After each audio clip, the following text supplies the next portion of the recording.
All right, welcome back to chapter 9. Today we're going to talk about making decisions. And we have several learning objectives for this chapter. We're going to define strategic management and explain why it's important. We're going to explain what managers do during the 6 steps of the strategic management process. We're going to know how to identify your own personal strengths and weaknesses and deal with them, and develop your skill at strategic planning. Describe the 3 types of corporate strategies and describe competitive advantage and the competitive strategies organizations use to get it.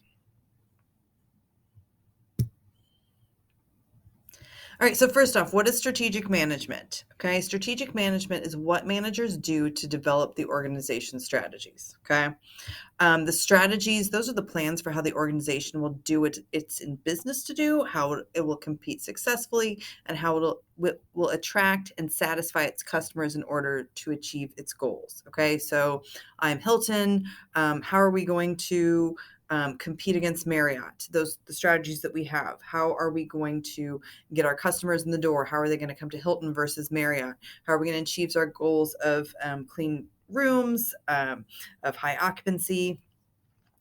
Those kind of strategies. That's what we're planning for. Okay, and then our business model, how a company is going to make money.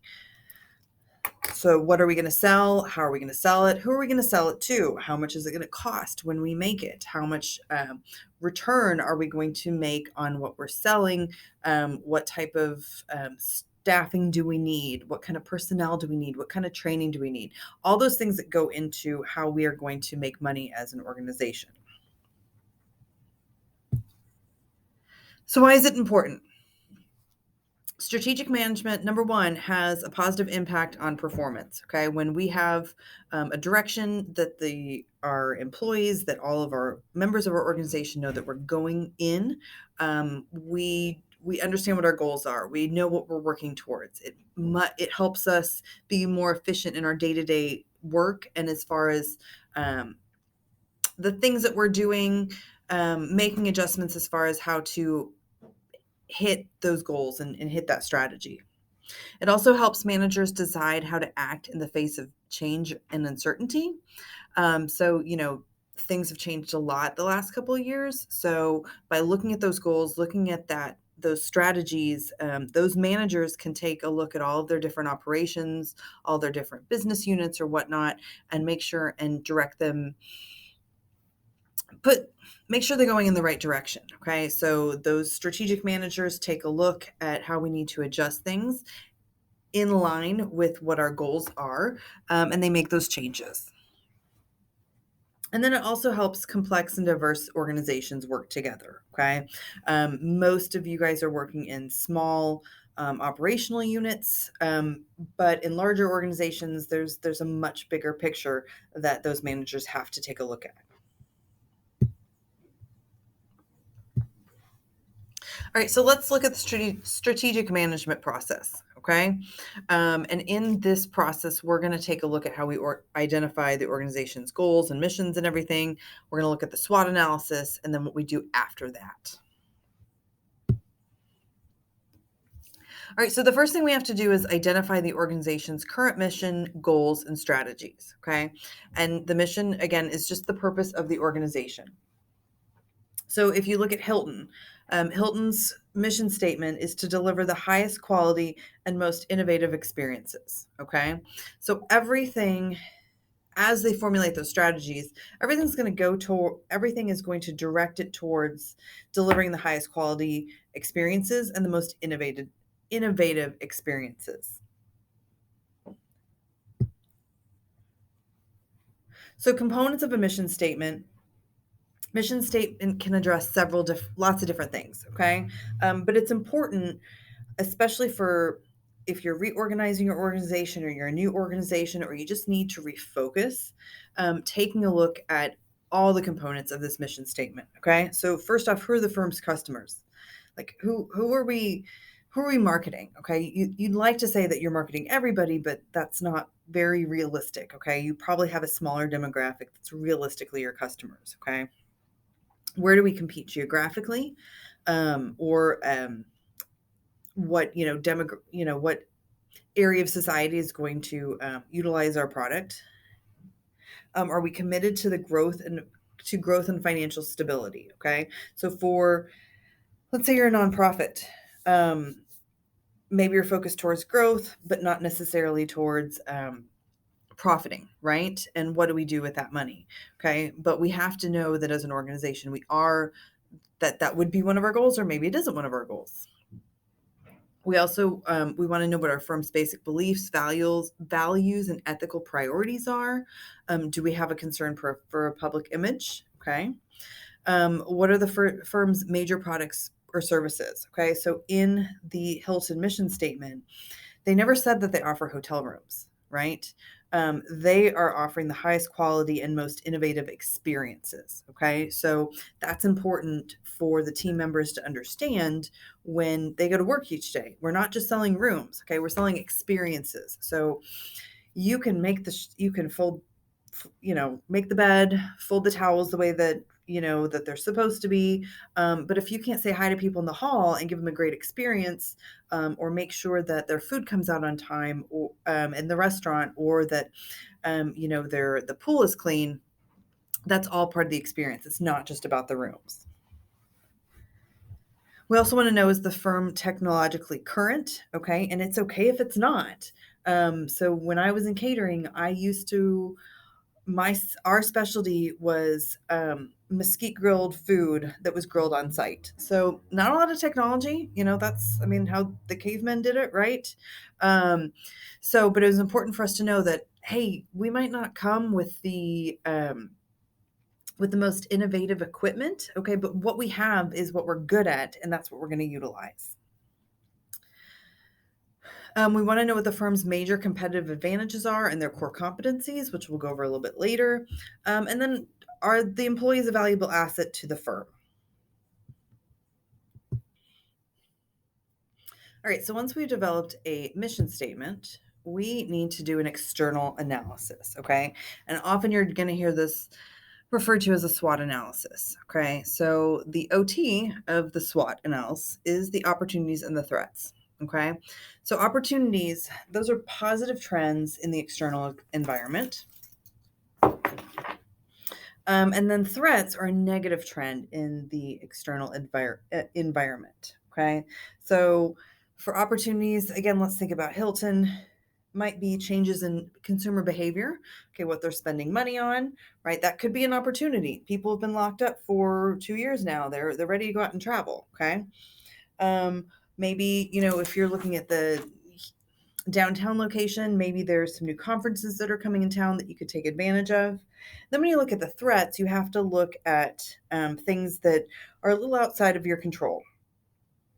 That would be like the competition, what the competition is doing, maybe the decline of corporate travel, maybe the rise of like budget hotels, something like that. So those are things that, opportunities and threats are things that happen externally to you.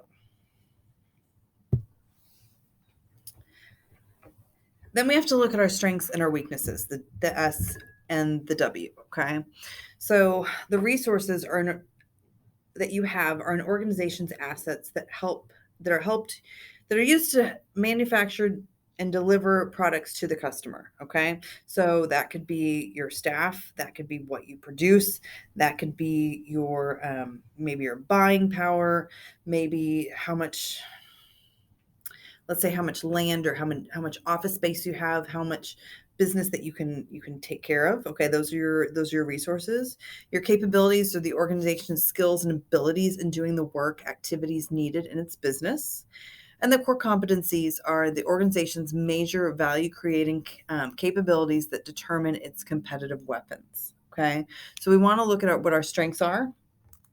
We also want to look at what our weaknesses are. Okay, so maybe for Hilton, strengths are, the size of the organization, consumer loyalty, maybe also, brand recognition, whereas weaknesses might be something like retention. Maybe retention is a problem right now, possibly. Or just, I think a lot of different locations are going to have different weaknesses. Okay. But again, you could see that, again, staffing, training, retention, a lot to do with personnel, maybe some of the locations. They don't have locations where they need to have them. Okay, so these our strengths and our weaknesses are things within the organization that are within their control, whereas the external things are things that are outside of their control. All right, so we put all that stuff together, okay? We look at our strengths, we look at our weaknesses, we look at our opportunities, we look at our threats, and we want to see how we can take all of those things. How can we improve our weaknesses? How can we use our strengths in different areas? How can we use our strengths toward different opportunities, okay? And how can we combat different threats that we have, okay? And once we do that, then we'll formulate our strategies, okay? And there's three types of strategies that managers are going to formulate. We're going to go into them a little bit further further on in the lesson, okay? But we have corporate, competitive, and then functional. So we put together those strategies, and then we implement them, okay? Implementing them is more important sometimes than actually doing the planning, okay? So you could have a very effective plan. Let's say in order to improve retention, you send out like a company memo, or you have a strategy that you are going to have team building exercises once a month, okay? You can say that, but if those team building exercises don't happen, then that strategy won't be effective because you haven't implemented those strategies that you've decided to put in place.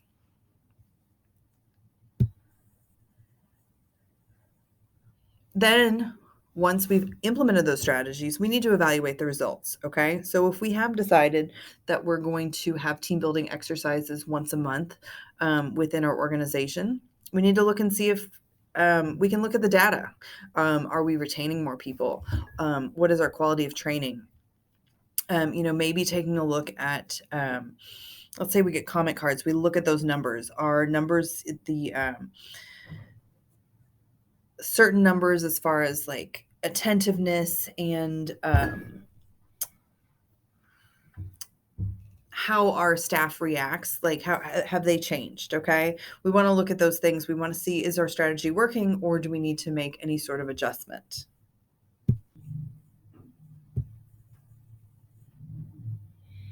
All right, so if we're looking at SWOT analysis, you don't have to do it just if you're an organization. You can treat yourself as an organization. Okay, it's important for us to take a look at and help us make strategies for our own life. Okay, we talked about graduating, one of the other lessons. Okay, so if we're looking at that towards how we're going to do in school.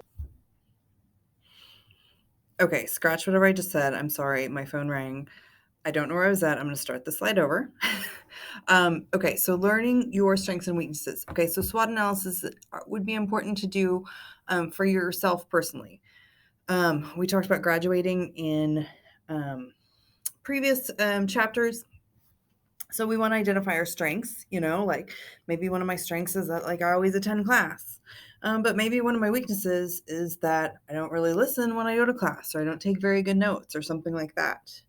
And looking at those strengths and weaknesses, and then whatever other opportunities that we have, maybe for office hours or tutoring or other things like that, threats that you have. I mean, definitely your social life has something to do with it, right?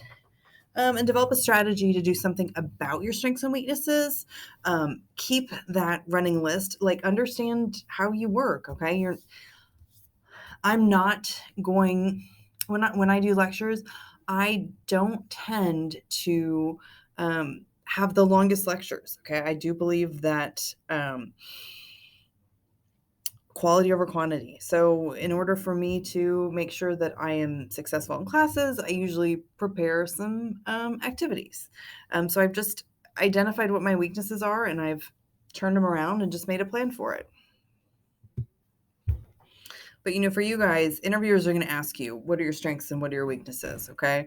And your weakness should never be, I'm a perfectionist, or, I can't stop till the job's done, because I think we all know that really just means you can't self-evaluate very well. Okay.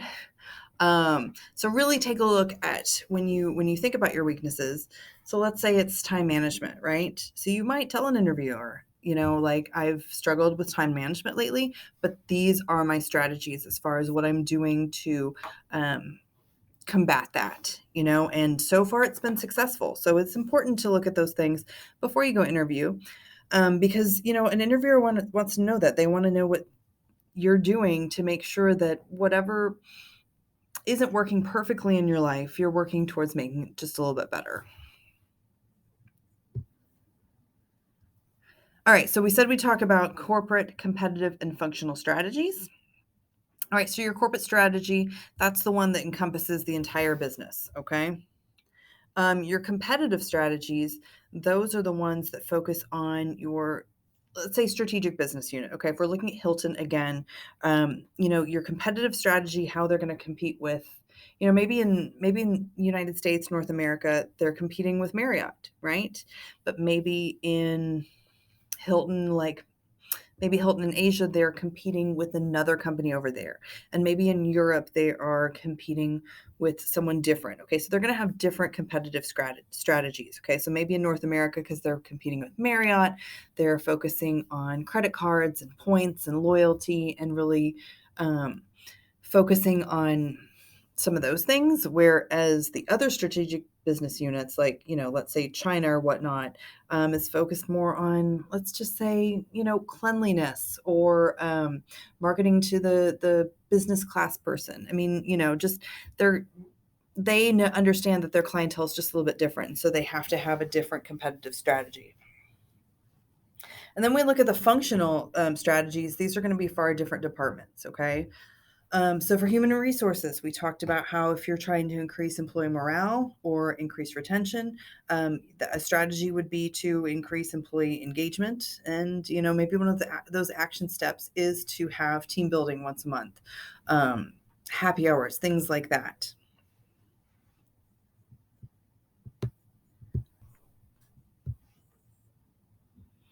All right, so again, that corporate strategy is an organizational strategy that determines what business a company is in or wants to be in and what it wants to do with those businesses. So there's different types of corporate strategy, okay? A growth strategy, that's a corporate strategy that's used when an organization wants to expand the number of markets served or products offered, or either through its current businesses or new businesses. Okay, so I am company A and I want to get larger. Okay, so there's different ways that they can do that. Okay, the first is concentration. So in that strategy, they focus on what they do best, whatever it is, and that is their bread and butter. That's their moneymaker. That's their big focus. That's what they're going to promote. They're going to promote everything around that. Then you also have horizontal integration, and that's where you take kind of like the same company and it's kind of like a merger. Okay, so an example of horizontal integration would be when Marriott acquired Starwood. Okay, so together they're able to they become one company. They still have different names, but they've got more buying power. They've got more resources. They have more market share.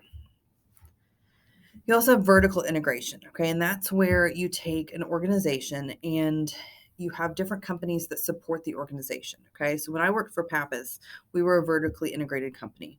And so what that meant that as a company, the greenhouse, for instance, we did all of our plants in-house. So we had a separate unit that would take care of all of the landscaping and then all of the flowers and the plants inside all the restaurants and the locations, where another company might outsource that. We also had a distributing company within Pappas. So we would make large purchases, as far as, like, let's say fajitas, right? Whereas a single unit might buy, let's say, 50 cases of fajita per week. The company would go out and they would buy thousands of cases of fajita, and they would hold them, and because when you buy thousands of cases of fajita, it can be a little bit cheaper because you're buying such a large amount. They would hold them in their distribution center, and then they would distribute to the different locations. So those are some examples of vertical integration. And then diversification. So buying different companies under, kind of like Procter and Gamble, Johnson Johnson. I think of like PepsiCo that has like Taco Bell and KFC and Pepsi and all those different companies. They're very diversified.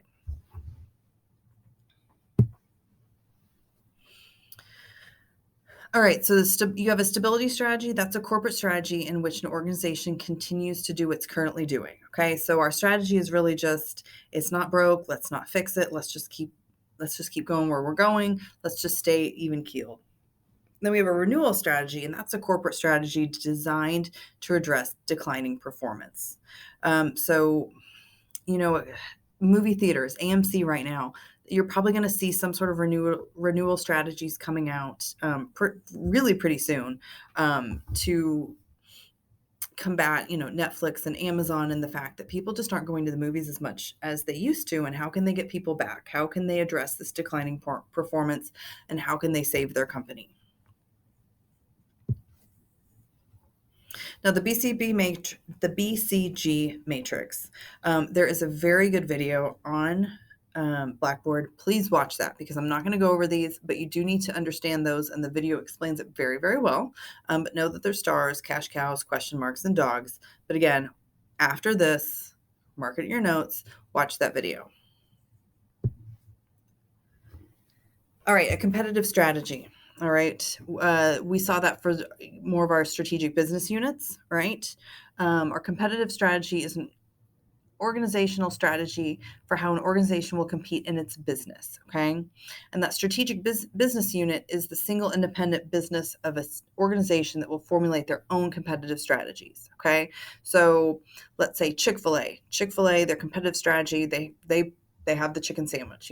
They have the chicken, they have they're very speedy, right? They have great service, they have good training, okay? But that strategic business unit might take a look at how they need to be competitive in their area, okay? So they might have spirit nights or different events at their location or different things that they have to focus on. Maybe there's some really bad construction in front of their location. So they might have to make a switch and focus on really getting like bulk business in so that like however they can make that profit back. And then they have to understand their role of the competitive advantage, and that's what sets the organization apart and its distinctive edge. All right, so to sustain the competitive advantage, we need to look at 5 things. First is the threat of new entrants. Okay, so again, back to the Chick-fil-A sandwich. A couple years ago, Popeyes came out with a sandwich, okay? Before then, no one was really competing with them on that. The Popeye sandwich is pretty good, okay? So they have to keep their competitive advantage on that sandwich. We also have to look at the threat of substitutes, okay? So maybe not Popeyes, but maybe H-E-B has something in the freezer section that is kind of just as good. And, as maybe like a family or a parent might say, sometimes I'll get Chick-fil-A if I'm on the road, but I'm going to have these in the freezer so I don't have to order it, if it comes down to it. We have the bargaining power of buyers. If the buyers decide they don't want to pay the money for it anymore, they have that power. They can say, you know what, we're just not going to get it anymore. And then we have the bargaining power of the suppliers. So the suppliers, especially right now, supply chain, we can see that, maybe there's no chicken. Maybe the chicken costs more. Maybe they can't get that product in. And the suppliers can control that competitive advantage. And then also you have to think about your current rivalry, okay, and know who your rivals are and know who you're competing against. If you pay attention to hamburgers, a couple years ago, International House of Pancakes, IHOP, announced they were changing their name to International House of Burgers. It was all over social media, very, I guess, controversial, but really what it was a strategy by IHOP to put themselves as rivals against the Whataburgers, the Wendy's, the Fuddruckers, all those people, because apparently years before this came out, they had chefs that created these amazing burgers. They're actually really, really, really good, but nobody knew about them. So they had to insert themselves in that rivalry so that people knew that they existed and that people knew that they had that product.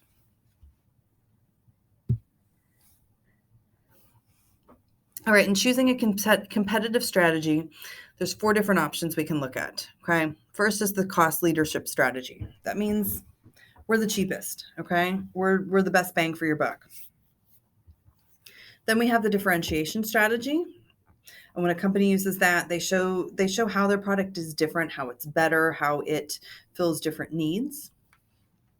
Then we have the focus strategy, okay? And that's going to focus on maybe a certain demographic or certain client base or a certain product, and just really focuses in on that and really saturates that area. And the fourth one is stuck in the middle. This is definitely not where you want to be, okay? You don't want to be not different and not cheapest. You want to make sure and companies will find themselves stuck there. Okay, they can't figure out how to bring the cost down on their item, and they can't figure out how to make their product different. So they're stuck in the middle, and what happens is people might not buy it unless it's the only thing available. All right, and lastly, a functional strategy. This is a strategy used by an organization's various functional departments to support the competitive strategy. Okay, so we'll go again back to human resources for our Hilton example. That is a functional strategy where we are making sure that we're engaging our team members by, again, having team building exercises. All right, so we see with this whole chapter, strategic leadership is super important. Okay, it's the ability to anticipate, envision, maintain flexibility, think strategically, and work with others in the organization to initiate changes that will create a viable and valuable future for the organization. Okay, so your strategic leadership is your CEOs, your CFOs, your COOs. Okay, it's those higher ups that see the vision for the whole entire organization. When we talk about in chapter 1, the different skills that managers need to have, this is a lot of conceptual skills needed for strategic leadership. Okay. And then they also have to be flexible, and they have to understand when you're looking at an entire company, if we don't pivot very quickly on something that's, let's say, doesn't have a very good return on investment or is damaging to our reputation, they have to realize that those things are happening so they can quickly make changes, and maybe the decision they made was a mistake, okay, and they have to be able to adjust there. All right, that's the end of chapter 9. Again, please make sure you watch the BCG Matrix video on Blackboard, and we'll see you again for chapter 10.